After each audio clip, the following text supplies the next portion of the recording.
Assalamualaikum warahmatullahi wabarakatuh, Bapak Ibu, para pengajar.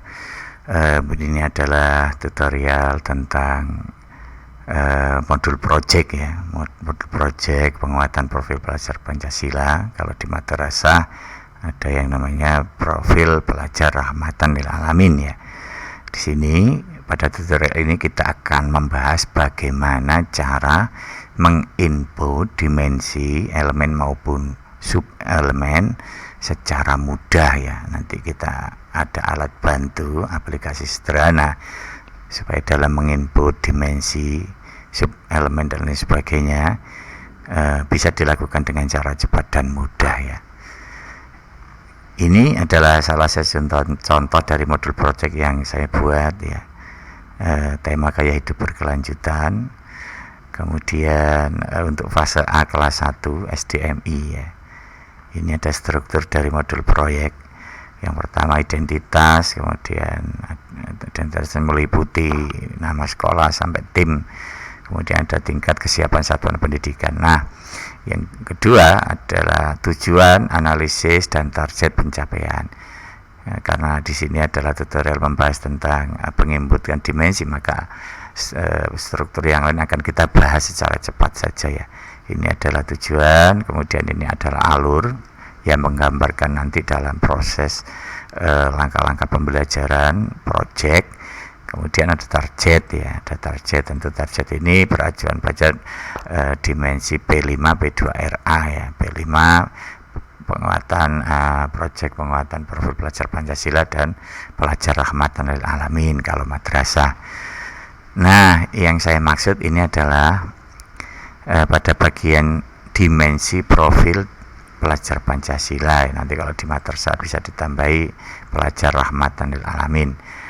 Untuk penentuan dimensi profil pelajar Pancasila ini tidak boleh dikarang oleh guru, tapi harus beracuan pada ketentuan yang sudah ditentukan pemerintah dalam SKB SKAP nomor 09 itu ya. Nanti akan kita buka ya.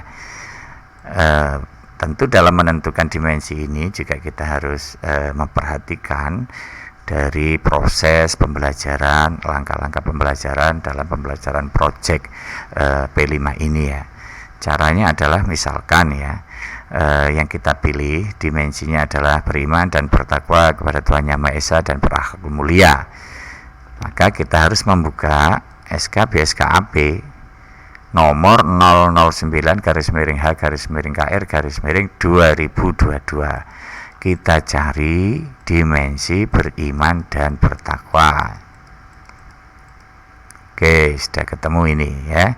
Dimensi beriman dan bertakwa kepada Tuhan Yang Maha Esa dan berakhlak mulia. Kemudian bisa kita kopikan di sini.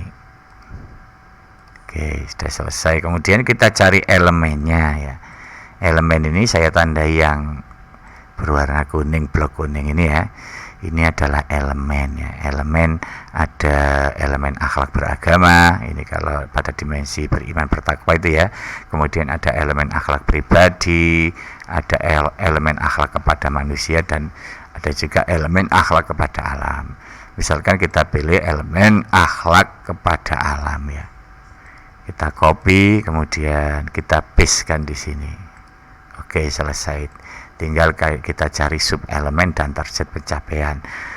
Kita lihat lagi mana sub elemennya. Sub elemennya pada bagian paling kiri yang saya kasih background biru itu ya. Ini ada berapa sub elemen? Ini ada dua kelihatannya. Yang pertama, memahami keterhubungan ekosistem bumi dan menjaga lingkungan alam sekitar ya. Misalkan kita kita pilih sub elemen memahami keterhubungan ekosistem bumi misalkan ya. Kemudian kita klik di sini, kita pastekan di sini. Kemudian kita cari target pencapaiannya. Nah, target pencapaiannya juga harus beracuan pada SKB 09 ini ya. Tidak boleh dikarang sendiri karena sudah ditentukan oleh pemerintah. Mana yang kita pilih? Ini target pencapaian mana yang kita pilih? Kita sesuaikan dengan lajurnya. Kebetulan tadi kan fase A kelas 1 ya. Nah, kita pilih ini. Ini kan fase A ya, ini fase B, fase C, fase D, fase E. Kita pilih lajur ini karena ini adalah fase A. Kemudian kita copy ini. Oke. Kemudian kita masukkan ke sini. Oke, selesai ya. Ini adalah target pencapaian ya. Oke, bisa kita tata begini. Oke. Tentu proses seperti itu kelihatannya sangat ribet ya, karena harus mencari dari kolom ini, dari ini dan sebagainya. Kita buatkan alat aplikasi sederhana untuk mempermudah di dalam mencari dimensi ini ya. Akan saya praktekkan ya. Tadi itu cara normalnya itu begitu ya. Saya menggunakan aplikasi ini, aplikasi yang kita desain ini ya. Ini ada dimensi elemen subelemen P5. Kalau ini untuk madrasah dimensi elemen subelemen ditambahi P5 P2RA. P2RA itu profil pelajar rahmatan lil alamin. Misalkan kita pilih yang ini. Kita pilih dimensi elemen subelemen P5 plus P2RA ya. Misalkan Bapak Ibu, saya misalkan yang dimensi kedua ini akan memilih yang lain ya. Misalkan saya pilih bernalar kritis ya. Bernalar kritis ya. Cukup kita tulis, jangan lupa ini diubah dulu ya, ke fase A ya. Kebetulan kelas 1 ya. Oke. Kemudian kita pilih misalkan bernalar kritis ya. Kemudian elemennya akan muncul, elemen khusus bernalar kritis kita pilih ya. Misalkan memperoleh dan memproses informasi ya. Kemudian subelemennya juga kita pilih di sini ya. Misalkan mengidentifikasi, mengklarifikasi dan mengolah informasi dan gagasan. Di sini juga akan muncul nilai rahmatan lil alaminnya, yaitu dinamis dan inovatif, tatawur wa ibtikar ya. Ini nanti Bapak Ibu tinggal kita copy dan langsung kita paste di sini. Jadi tidak perlu mencari seperti tadi itu ya. Kemudian elemennya juga begitu, kita copy, kemudian kita bisa pastekan di sini seperti ini. Sub elemennya juga begitu, jadi cepat sekali ya. Oke, kita pastekan di sini. Kemudian target pencapaiannya juga demikian, langsung bisa kita copy di sini capaiannya. Kemudian kita copy dan kita paste di sini ya. Oke.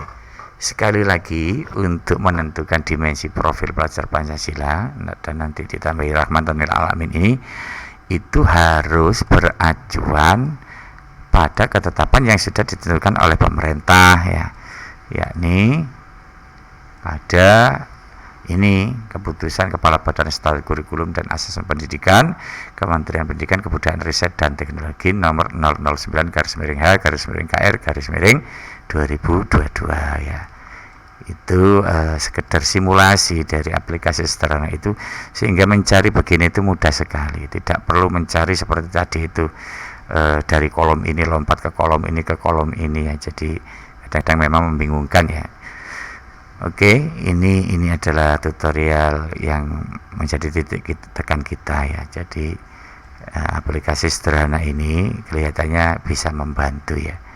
Kalau sekolah biasanya pakai yang biru ini P5. Kalau madrasah bisa pakai integrasi antara P5 dan P2RA ya. Oke, kemudian sekedar gambaran saja. Setelah itu ada alur tahapan ya, ada alur tahapan dari proses project P5 ini. Bisa memakai salah satu model tahapan atau alur, yakni tahap pengenalan, tahap kontekstualisasi, tahap aksi, tahap refleksi ya. Kemudian dirinci proses pembelajarannya sampai pada tahap refleksi ini ya. Oke, kemudian selanjutnya adalah yang terakhir asesmen atau penilaian ya. Kita siapkan instrumen-instrumen penilaian pada pembelajaran proyek P5 ini. Nah, proyek P5 ini kan sebenarnya untuk penilaiannya lebih ke arah karakter atau sikap ya. Adapun produk juga tetap kita nilai, tapi nanti akan sebagai acuan dalam penentuan nilai sikap, apakah dia siswa itu mulai berkembang sesuai harapan ataukah sangat berkembang ya. Jadi yang diutamakan adalah penilaian sikap yang mengacu pada dimensi profil pelajar Pancasila ya. Demikian sekilas penjelasan tentang bagaimana menginput dimensi profil pelajar Pancasila dan Rahmatanil Alamin secara cepat dan mudah dengan menggunakan aplikasi penunjang yang bisa langsung memilih dimensi elemen subelemen secara otomatis. Demikian, mudah-mudahan ada guna dan manfaatnya. Assalamualaikum warahmatullahi wabarakatuh.